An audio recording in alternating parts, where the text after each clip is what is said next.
Hallo vriende en baie welkom by vandag se oordeenking. Die Christelike lewe is 'n daaglikse roeping om uit geloof te leef.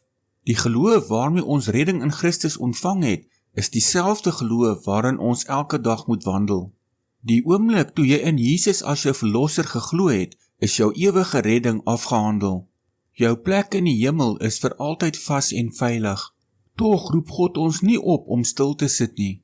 Hy roep ons om ons geloof hande en voete te gee, om hom te vertrou te midde van beproewings, sy woord te gehoorsaam, goeie werke te doen en ons tong te tem.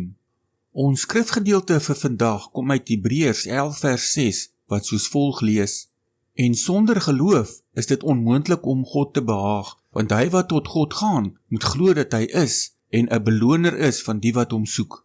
Die Griekse woord wat hier vir beloner gebruik word, verwys na iemand wat 'n regverdige en getroue loon uitbetaal vir werk wat gedoen is. Die skrywer herinner hierdie vroeë Christene daaraan dat God nie net teenwoordig is nie, maar dat hy aktief let op die getrouheid van sy kinders en dit beloon. Daar is egter 'n verskil wat ons nie moet miskyk nie. Regverdigmaking is wat Christus vir jou gedoen het, 'n gratis geskenk wat jy deur geloof in ontvangs neem en nooit kan verloor nie.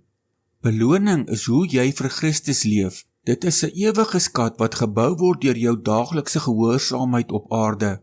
1 Korintiërs 3 waarsku dat ongehoorsaamheid ons ewige belonings kan laat verloor, al is ons redding veilig. Tog is niks te klein nie, selfs die gee van 'n beker koue water het ewige waarde vir God. Onthou hierdie waarheid. Jou redding is 'n kostelose genadegawe van Christus, maar jou ewige beloning word gebou op jou daaglikse gehoorsaamheid op aarde.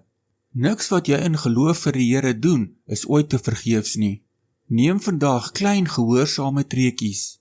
Vertrou God met die resultate, terwyl hy jou karakter vorm en ewige skatte vir jou wegpak. Kom ons bid saam. Hemelse Vader, dankie dat ons redding vir altyd vas en veilig is in Jesus Christus. Dankie dat ons niks daartoe hoef te voeg om deur U aanvaar te word nie. Vader, help ons om vandag met vrymoedigheid uit geloof te leef. Wys vir ons daardie een klein stap van gehoorsaamheid wat U wil hê ons hierdie week moet neem. Gee ons die krag en moed om dit te doen en help ons om die uitkoms ten volle in U hande te laat. Ons eer U dat U ons getrouheid sien en beloon. Ons vra dit in die magtige naam van Jesus Christus. Amen.